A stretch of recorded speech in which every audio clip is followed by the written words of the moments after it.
Dear viewers, इस video का topic है रिफ्रैक्शन के ऊपर बेस्ड। तो सबसे पहले रिफ्रैक्शन किसको कहा जाता है? जब भी जो लाइट है वो जब एक ट्रांसपेरेंट मीडियम से दूसरे ट्रांसपेरेंट मीडियम में एंटर करती है तो लाइट की डायरेक्शन बदल जाती है। इस फिनोमिना को कहते हैं रिफ्रैक्शन। अब अगर हम यहाँ पे टू ट्रांसपेरेंट मीडियम्स कंसीडर करें, मीडियम 1 और मीडियम 2, तो इन दोनों मीडियम्स को जो सेपरेट करती है बाउंड्री, उसको कहा जाता है इंटरफेस। यहाँ पे हमने दिखाया कि फर्स्ट ट्रांसपेरेंट जो मीडियम 1 है उसमें से जब लाइट सेकंड मीडियम में जा रही है तो आप देख सकते हैं उसकी डायरेक्शन बदल गई है, और ये n जो है वो है नॉर्मल। सिमिलरली जैसे हमने रिफ्लेक्शन के केस में देखा था, नॉर्मल जो आपके पास इंसिडेंट रे एंगल बनाएगी नॉर्मल के साथ, उसको हम कहेंगे एंगल ऑफ इंसिडेंस, और रिफ्रैक्टेड रे जो एंगल नॉर्मल के साथ बनाती है उस एंगल को कहा जाता है एंगल ऑफ रिफ्रैक्शन। नेक्स्ट बात आती है ऑप्टिकल डेंसिटी की। तो ऑप्टिकल डेंसिटी जो है वो किसी भी मीडियम की एबिलिटी है लाइट को रिफ्रैक्ट करने की। और हमारे पास दो तरह के मीडियम्स होते हैं, ऑप्टिकली रेयरर मीडियम और ऑप्टिकली डेंसर मीडियम। तो अगर हम रिफ्रैक्शन के केस में देखें कि अगर मीडियम जो है वो रेयरर है और रेयरर से लाइट डेंसर की तरफ जाएगी तो जो लाइट है उसकी बेंडिंग नॉर्मल की तरफ होगी, लेकिन अगर डेंसर से रेयरर की तरफ जाएगी तो नॉर्मल से अवे होगी उसकी बेंडिंग। कहने का मतलब है कि जो रेयरर मीडियम है उसमें जो लाइट की स्पीड होगी वो ज़्यादा होगी रे की, और अगर डेंसर मीडियम होगा तो जो स्पीड है उस लाइट रे की वो स्लो डाउन हो जाएगी। जैसे लॉज ऑफ रिफ्लेक्शन थे उसी तरह से हमारे पास लॉस ऑफ रिफ्रैक्शन है, और ये लॉज भी टू लॉज हैं हमारे पास, जिसमें पहला लॉ कहता है कि जो इंसिडेंट रे, रिफ्रैक्टेड और नॉर्मल रे हैं वो सभी की सभी एक ही प्लेन में लाई करती हैं। और दूसरा लॉ कहता है कि साइन, अगर हम रेशो ले लें sine of angle of incidence का और sine of angle of refraction का, तो ये वैल्यू एक कांस्टेंट के बराबर आती है, और इस कांस्टेंट को कहा जाता है रिफ्रैक्टिव इंडेक्स। ये रिफ्रैक्टिव इंडेक्स जो है वो मीडियम 2 का विद रिस्पेक्ट टू मीडियम 1 है। नेक्स्ट आता है रिफ्रैक्टिव इंडेक्स। हम किसको बोलेंगे? तो एक जो गिवन रे है वो कितनी रिफ्रैक्ट हुई है उस एक्सटेंट को जो बताता है वो है रिफ्रैक्टिव इंडेक्स। और रिफ्रैक्टिव इंडेक्स टू टाइप्स का होता है, रिलेटिव रिफ्रैक्टिव इंडेक्स और एब्सोल्यूट रिफ्रैक्टिव इंडेक्स। तो जैसा कि नेम से ही पता चल रहा है कि इसमें हम टू मीडियम्स कंसीडर करेंगे, मीडियम 1 और मीडियम 2। और यहाँ पे क्या है, ये refractive index of medium 1 with respect to medium 2 है, जिसमें हमारे पास v2 है speed of light in medium 2 और v1 है speed of light in medium 1। उसी तरह से ईटा 21 क्या होगा, refractive index of medium 2 with respect to medium 1, और यहाँ पे v1 रिप्रेजेंट करेगा speed of light in medium 1 और v2 जो है speed of light in medium 2। बात आती है एब्सोल्यूट रिफ्रैक्टिव इंडेक्स की। तो एब्सोल्यूट रिफ्रैक्टिव इंडेक्स कब हम कहेंगे, अगर हम दोनों मीडियम में से कोई एक मीडियम जो है वो एयर या वैक्यूम ले लेते हैं तो हमारे पास वैल्यू आती है एब्सोल्यूट रिफ्रैक्टिव इंडेक्स की, और ये रिप्रेजेंट होता है ईटा m से, जहाँ पे m रिप्रेजेंट कर रहा है मीडियम को, और यहाँ पे c है speed of light in vacuum या एयर, और v है speed of light in the medium.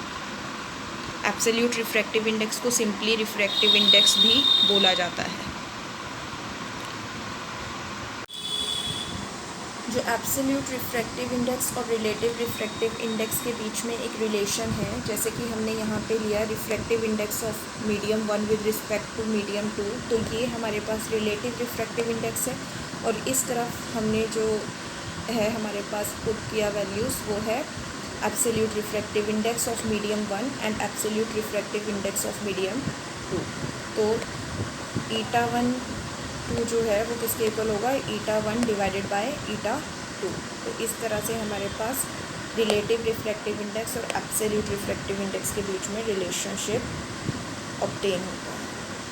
बात आती है कि रिफ्रैक्टिव इंडेक्स की वैल्यू से भी हम बता सकते हैं कि कौन सा मीडियम जो है वो डेंसर होगा और रेयरर होगा। तो अगर जिस मीडियम की जो रिफ्रैक्टिव इंडेक्स की वैल्यू हाई होगी वो मीडियम हमारे पास ऑप्टिकली डेंसर होगा और जिसकी लोअर वैल्यू होगी वो रेयरर होगा। नेक्स्ट हम बात करेंगे लेंस के बारे में। तो लेंस एक ट्रांसपेरेंट मटेरियल है जिसमें टू सरफेसेस पाए जाते हैं और वो टू सरफेसेस क्या हैं, दोनों के दोनों सरफेसेस कर्व्ड हो सकते हैं या हो सकता है कि दोनों में से एक सरफेस कर्व्ड हो और एक प्लेन हो।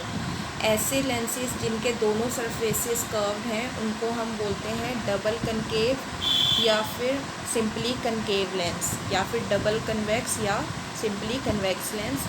और अगर एक जो सरफेस है वो प्लेन है तो प्लेनो कनकेव लेंस या फिर प्लेनो कन्वेक्स लेंस कहलाते हैं। नेक्स्ट आता है हमारे पास कनकेव लेंस। कनकेव लेंस का दूसरा नाम डाइवर्जिंग लेंस भी है क्योंकि ये लाइट रेस को डाइवर्ज कर देता है, फैला देगा।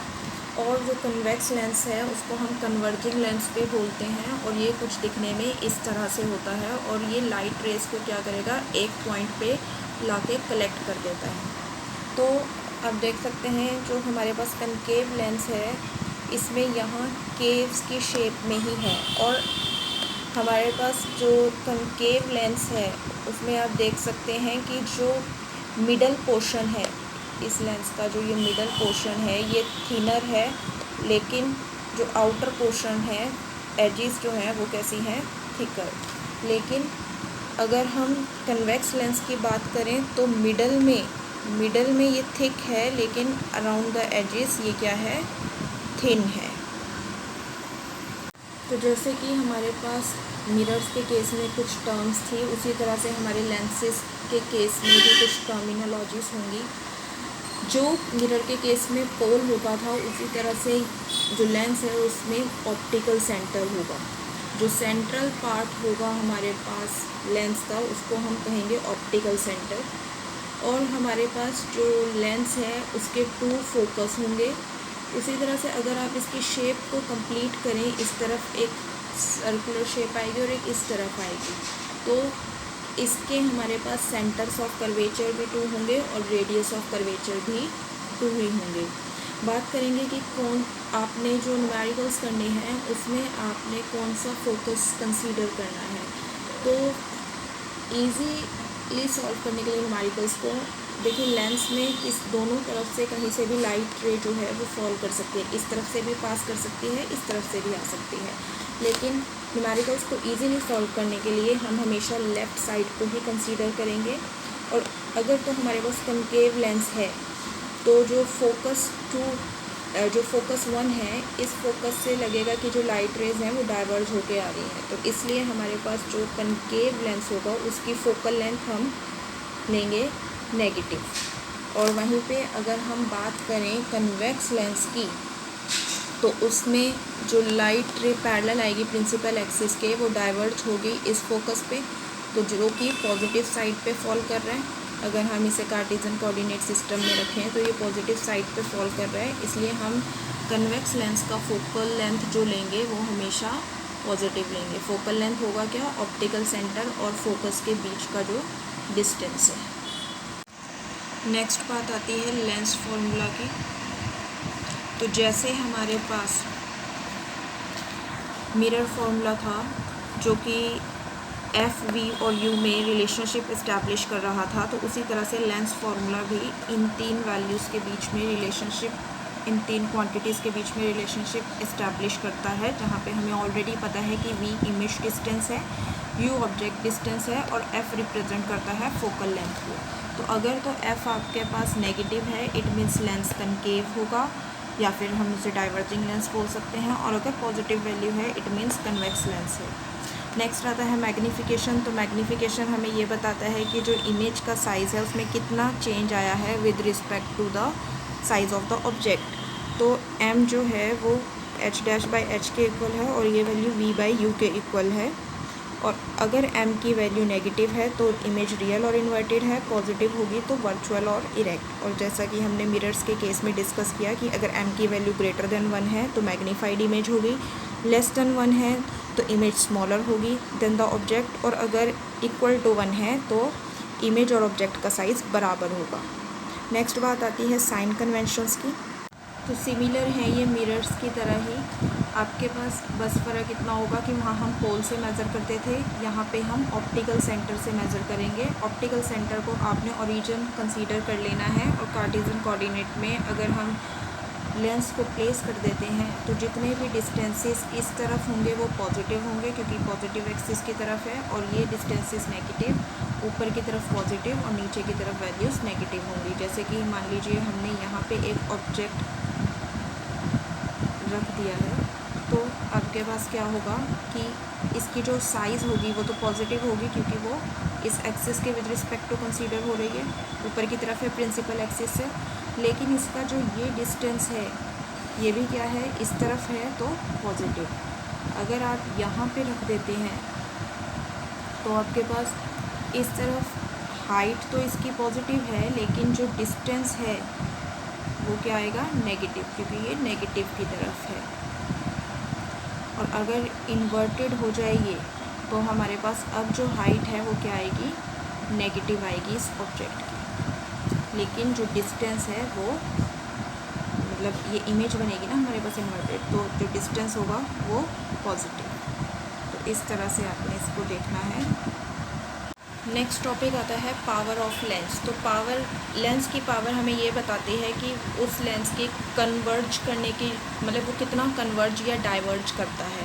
अगर तो हम बात कर रहे हैं कन्वेक्स लेंस की तो कन्वर्ज करेगा, और अगर हम बात कर रहे हैं कनकेव लेंस की तो वो लेंस डाइवर्ज करेगा। और इसकी वैल्यू जो है पावर की वो होती है फोकल लेंथ के रेसिप्रोकल में, जहाँ पे जो एफ है वो मीटर्स में होता है, तब हमारे पास जो पावर्स है वो क्या होती है, डायप्टर्स में, और इसको डी से रिप्रेजेंट करते हैं। तो देखिए हमें पता है कि अगर हम बात कर रहे हैं कनकेव लेंस की, तो उसके केस में जो फोकल लेंथ होती है वो नेगेटिव है, तो इसका मतलब पावर नेगेटिव आएगी। तो हम ये भी कह सकते हैं कि एक जो डाइवर्जिंग लेंस है वो, उसकी पावर जो होती है वो नेगेटिव होती है। हो सकता है कि आपको कोई वैल्यू दी जाए -2.0 डायप्टर्स, तो आप उससे पता लगा सकते हैं कि लेंस किस तरह का है। आपने नेगेटिव साइन से ये बता दिया कि हमारे पास जो लेंस है वो है डाइवर्जिंग या फिर कनकेव लेंस। अगर पावर की पॉजिटिव वैल्यू है तो इट मीन्स वो कन्वेक्स लेंस है, और अगर आपको वैल्यू दी है पावर की तो आप उससे फोकल लेंथ भी निकाल सकते हैं। आपने जस्ट पावर की वैल्यू का रेसिप्रोकल कर देना है। मतलब जैसे 2 वैल्यू दी है 2 डायप्टर्स पावर की, तो आप फोकल लेंथ क्या होएगी 1/2, जो क्या हो जाएगी, जब आप उसे डिवाइड कर लेंगे तो 0.5 मीटर्स के इक्वल आ जाएगी फोकल लेंथ। अगर आपके पास फोकल लेंथ सेंटीमीटर्स में है तो पहले आप उसे मीटर्स में कन्वर्ट करेंगे, तभी आपके पास पावर डायप्टर्स में आएगी।